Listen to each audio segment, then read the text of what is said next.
Hello and welcome to Good Life, the health show with me, Pooja. Well, this is a show that focuses on providing you with solutions to your health-related issues, lifestyle and much more. Well, viewers, you can't expect your children to be all for this new lifestyle routine if they see their parents constantly on their phones or devices. One should show their children that there is life past the screen. Now, use this as an opportunity to engage in more activities together and strengthen relationships. So, to discuss on screen addiction among children, we are being joined today by Dr. Mridusmita Neog, psychologist and psychotherapist. So, not to waste any more time, I'll straight away move to her and talk more on the topic which we have taken today. Well, thank you so much, Doctor, for joining to Good Life, the health show. So, today the topic which we have taken is, of course, a concerning matter for all the parents out there who are watching our show at this point in time. So, now screen time for children. Now, how are these screen addiction is adapting all the children's out there? Now, if we talk about what is screen addiction, doctor, what would be that? Excessive use of all sort of electronic gadgets for a longer period of time can be termed as screen addiction. It might be like watching TV for longer periods of time, playing mobile games, all sort of video games, or just scrolling social media and being on the mobile, seeing YouTube videos. So, exposure and excessive use of screen time for longer duration can be termed as screen addiction. Screen addiction, okay. So, there must be some basic symptoms also, doctor. So, what would be those symptoms? Parents will come to know that immediately they have to have a help from any of these specialists. Yes, see, not only in children, certain symptoms can be also seen in us as an adult. Absolutely. Like for example, if I say during certain conditions or situations when internet is not working, we as an adult also sometimes we get frustrated, right? So, we can imagine the plight of the children if they are exposed to the screen for longer duration of time and suddenly they are unable to use that screen. We might see all sort of behavioral problems in them. They might show tantrums. Okay. Then there will be sleep issues, conduct disorders will be there. Lack of focus in their day-to-day activities, inability to concentrate on their studies. So, there are n number of issues that can be reflect in their behavior. All right. So, our numbers are flashed on your television screens, viewers. So, if you have any queries regarding the topic which we are discussing at this point in time, please call up and ask your questions. Now, doctor, coming back to you again. Now, certain symptoms would be there for parents to come to know there is a certain change in the behavior in their children because of the screen time or because of the time that has been fixed for their children to see the screen. So, what are those symptoms, doctor? And like how to deal with these? They might show irritability, they might show anger issues, they might be rebellious at times, they might not follow whatever we have advised them to do, and sleep issues might be visible in them due to longer period of exposed to screen time, you know. So, in order to deal with this, we need to set a proper schedule for them, how much time we are actually giving them to be on the screen, to be on the mobile or the electronic gadgets that we are offering them, and for what purpose they are using it. We also have to monitor that, because if the child is exposed to some unnecessary stuff that we don't want the child to look into, that might have a negative impact on the child's mental health conditions, because the child is growing up. Right. Whatever he is seeing there, whatever he is taking from the screen, if we are unaware about it, if the child is exposed to violence on screen, so those kind of things can also be reflected in his physical world, in his real world. So, all these issues can be visible in the child, and to deal with it, we have to be specific with the time limit that we are offering to the kid and for what purpose we are offering, and we have to inculcate more of the outdoor activities in the child, more of the physical games instead of the video games and all sort of electronic games that they are in for these days. And if we are doing it for the child, if we are offering the time limit for the child, we have to be specific. We have to give them the reasons so that they can understand why we are preventing them for Why is those routines set for the children? Yeah, for not being on the mobile for a longer period of time. And you know, if the child or if us as an adult also, if the time limit exceeds for more than 6 hours, then it can be again termed as screen addiction. Sometimes we just casually, we passively, I would say passively be on the mobile scrolling all sort of things, but we are not actively present. Now, if that pattern is visible in the child, then the parents should be aware and has to actually do something to help the child. If they are not able to help, then of course there are there are experts available, they can get in touch. So what is the first thing or what the parents should know, like if they find any kind of such behavioral changes in their children? So what is the first thing they can do at home itself?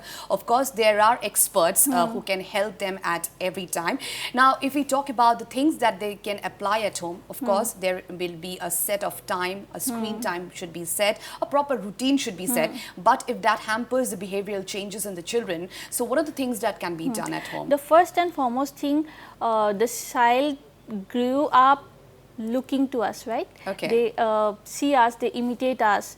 What is our behavior in the home environment is very important. Now, if I am instructing my child not to be on the mobile, not to be on, not to watch the TV while having the lunch or the dinner, and if I keep on doing the similar thing, the child will never agree to my instructions. So I have to also monitor my behavior, and we have to make a healthy family environment. By healthy family environment, I mean here is more of communication. We have seen that these days most of the families are neutral families, and most of the parents are working. So we hardly get time to have a healthy communication with our children.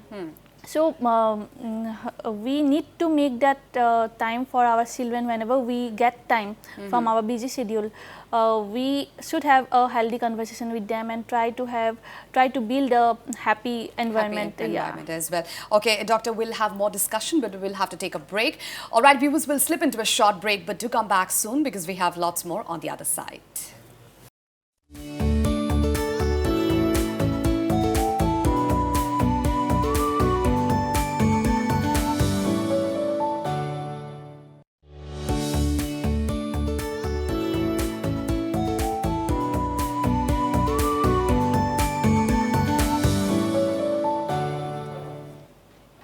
Welcome back, viewers. You're still watching Good Life, the Health Show with me, Pooja, and we are having a fruitful discussion on the screen addiction which is seen nowadays in children. Now, doctor, coming back to you again. Earlier to the break, we had a quite idea about the symptoms and what are the changes which is found in the behavioral changes in the children and what can be done immediately at home, and if not possible, then experts are there to have a look on it. Now, if we talk about, we have seen that nowadays children are losing interest in outdoor activities and they are preferring more time to spend more time in screen or watching TV or playing video games or whatever on mobile phones. Now, on that note, what is the reason behind this? Is it because of the lifestyle which the parents are leading? This is one kind of reason we can say, and also because of the neutral families nowadays as everybody is leading. So what do you have to say, doctor? So, yes, there are again several reasons behind for children opting more of the indoor games than the outdoor games. And nowadays there are lots of security issues also if we see in the society. So, there are various reasons, not only because of the parents' lifestyle, our lifestyles, or the neutral families, but yes, we as a parent, we need to build up that environment where the child actually move out of their screen. I would say move out of the indoor games and go out and play. Because it not only builds up their personality, it helps for the overall development of the child. It helps in the proper motor development of the child, and we can see that when the child is engrossed into this screen for a longer period of time, it also hampers their focus. And that is why lots of irritation can be seen among the child these days. Teen depression can also be seen these days. Childhood depression can also be seen. So, it is good for us as a parent if we inculcate the habit in the child that although yes, I do not suggest that screen is bad, lots of knowledgeable things are there nowadays. So, but yes, they should actually make a balance to the screen time, as well as they should actually develop the outdoor activities as well. Okay. Now, Doctor, do you also agree, like, due to this COVID pandemic, for this 2 years, there was a lot of like screen time being used by the children because of the school activities. We were seeing that online classes were on. Yes. So, after that, we have seen a lot of like engrossment of students or the children for in their screens or whatever activities, and what we are seeing is that they find it they find the interesting ways to inculcate things from the screen, whatever the YouTube videos they go for. Of course, there are things which they can get a help from the YouTubes and also the other videos as well, but there are certain things that parents will have to keep an eye on their children, because there are a lot of videos flashed nowadays in the internet. So on that note, how to keep an eye on the children, because they should not feel that we are always being like judged, or we are always being seen by our parents. So one has to be very careful, isn't it? Yes, yes. So that's why I have mentioned that while we are saying something to our child, if we are preventing them from doing something, we need to suffice them with our reasons. And they are smart enough nowadays. They will be able to understand our reasons why we are preventing them to do a particular stuff, why we are preventing them from using a screen for a longer period of time. And like you mentioned, because of the COVID, this habit actually developed a lot. And you see here, if the child is using the mobile, the screen for educational purpose, and also using the mobile, the screen for this entertainment purpose, then the time limit has gone beyond. So eventually the screen addiction will be there. And at certain level, the child will also not be able to differentiate between whether I am enjoying the free time, where I am watching all the YouTube videos or all sort of funny videos, or whether I am actually learning something from the screen. So that differentiation has to be taught to the child. If the child is using it for entertainment purpose, let him use it, but there should be a particular time limit. And if the child is using it for educational purpose, yes, nowadays everything is technology based. We cannot take it away from the child also. So there has to be again time limit. So everything has to be under a certain frame, so that the child also don't get confused, and the screen time is also under our control. Okay.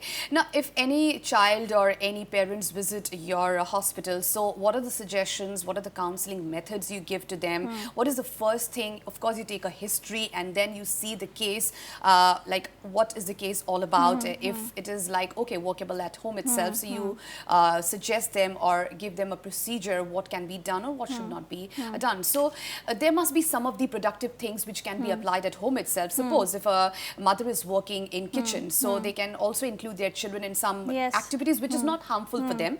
So that can also be done for them. That will be interesting for them to inculcating all sort of life skills. Life skills, yeah. So nowadays, yes, just yesterday I met a patient. He said that now I am forced to do all these things which in my entire life I was not exposed to. Okay. Now the patient was exposed to all sort of things because of certain conditions, and he need to do it, and he is actually learning all sort of life skills. And see, as an adult, the patient is not able to accept the situation he is in. So if we don't inculcate that habit in our child, that doing all sort of day-to-day activities, day-to-day life skills are part of us, then they will always be mechanical. They will take it as granted, and later on when we try to tell them that they need to do it, they will not accept it. Okay. So it has to be there from the root. That will become a burden for them if suddenly things come to them as well. Like, now, what are the productive things which parents can like inculcate in their children at home? What suggestions you give, Doctor? Like inculcating all sort of physical indoor games. Like if we take an example of carom, ludo, all sort of things are available, and lots of playful activities are even the available household these days. activities or household work also they can just... and inculcating all sort of hobbies. Now if I ask a client, if I ask a child in my clinic, what is your hobby? The child will reply that I like to play video games. So now, this is the first thing which the answer comes. Just reflect back to our own childhood, what used to be our hobbies. So in that way we need to inculcate those things within our child too, so that they actually take every bit of things from the environment. There's a lots of things to learn from the environment if they come out of the electronic gadgets. Okay. Now, the behavioral changes we are talking about, doctor, there must be certain behavioral changes which is very difficult for the parents to deal with. So, on that note, experts like you or doctors like you, what suggestions or what is there a medication treatment part also being done, or only the counseling helps the children? Yes, medication part is there, but it depends on the disorder the child is brought to our clinic. So, it will vary. If the child is not having a severity of issue, then one-to-one counseling will also do, psychotherapy will do, supportive counselings are there, that will also do. So, and also parenting counseling is there, because if a child is adopting a certain habit within them, there has to be something in the family, in the environment. Right. So, family counseling, parental counseling is needed there. Okay, so parental counseling is also being given. So, yes. what are the tips or what are the counseling methods you give? You have a team, of course. So, what is the initial thing is being given to the parents? What is being said to the parents, and then comes to the child? Because what happens, you know, in certain cases, when a child is brought to our clinic, the parents are also frustrated. They has to balance their own work life, family life, and at the same time they have to handle the kids also, which is the most important thing in their life. Right. But they are somewhere unable to balance that as a parent, and when the child is not obeying whatever the parent is instructing to the child, there they becomes irritated, all sort of anger issues, all sort of anxiety, depressions, everything pops in. So, it's also essential for the parent to know certain ways where they can handle their emotions also. So, their counseling is also going on separately. At the same time, the child counseling is also going on. Okay, okay. So, balancing both is very important for the parents, and it is always good, like if you have grandparents at home, so you get a lot of like you can hear stories, or the things become little easy for them as well, because if the parents are working parents. So, for them it's also an ease in life that someone back at home is there to see their children as well and to guide them as well. But on that note, we also have to take care of the things that of course like as parents, when we go back to home, so we should also take out at least an hour for the children, so that the things, whatever had happened for the day, suppose whatever went in school, they should have a proper discussion or help in the productive activities or have a playful time as well, and then go back to your work or whatever it is. So these things should be also included. Yes, and parents are parents, you know, nothing can replace the parents, the mother, the father. Yes, grandparents are important, but we as a parent, we have to be there emotionally, physically, mentally present with the child, so that the child becomes expressive. Okay. We have seen child these days that they are not so expressive. So this is happening because we as a parent are lacking somewhere. And if at the end of the day I go back home and I talk to my kid saying I had my day in this way, whichever way it is applicable, depending to the age group of the child, there should be an appropriate way of communicating with the child. Absolutely. If I share something that can be shared with the child, the child will also feel that, okay, my mama, my papa is sharing about their life, about their happening, so I should also share something to them. Then the child will also develop that habit. Maybe the parents can just make a story, so that to take out the things from their children, so that can be a healthy activity which can be applied, and that can be a part of their routine.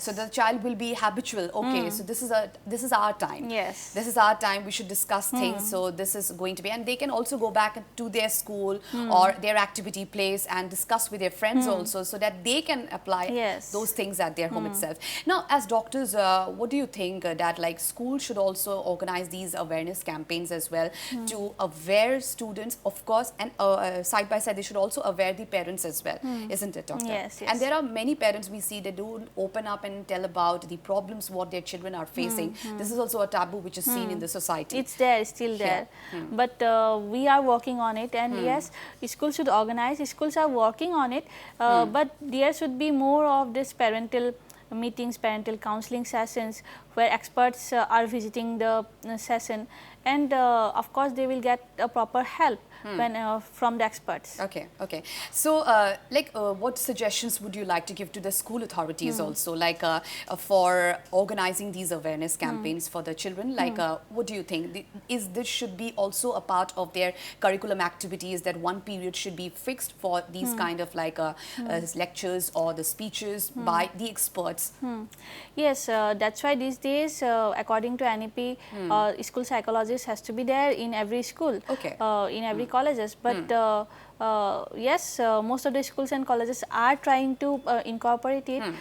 If not, then experts are available. They should actually communicate with the experts and arrange a session accordingly for the betterment of the children as well as the parent, because it's not like the children are facing something, it's also the parents are suffering. Okay. That's why the children is suffering. Right. So we have to see the two sides of the coin. So if something is wrong, there has to be a reason behind it. Absolutely. So to address that reason, session has to be arranged by the school authorities, the college authorities. Okay. So, doctor, what tips you would like to give to our viewers who are watching our show? Yes. What message you want to give? Yes, here I would like to say that try to inculcate more of the outdoor activities in your household. Just allow your kids to go out and play. Adopt a outdoor hobby. It's not like hobby cannot be a video game or internet game and so on, you know. So adopting a real practical real life hobby will be helpful for them, and please try to organize your own life so that you can organize your child's life too. All right. Thank you so much, doctor, for giving us those wonderful messages. And with this, we have come to the end of the show, viewers, and we hope that we were able to answer all your queries in the best possible way. In our next episode, we will be discussing on some other important health issues. Till then, stay healthy, stay fit, and keep watching Northeast Live. Goodbye.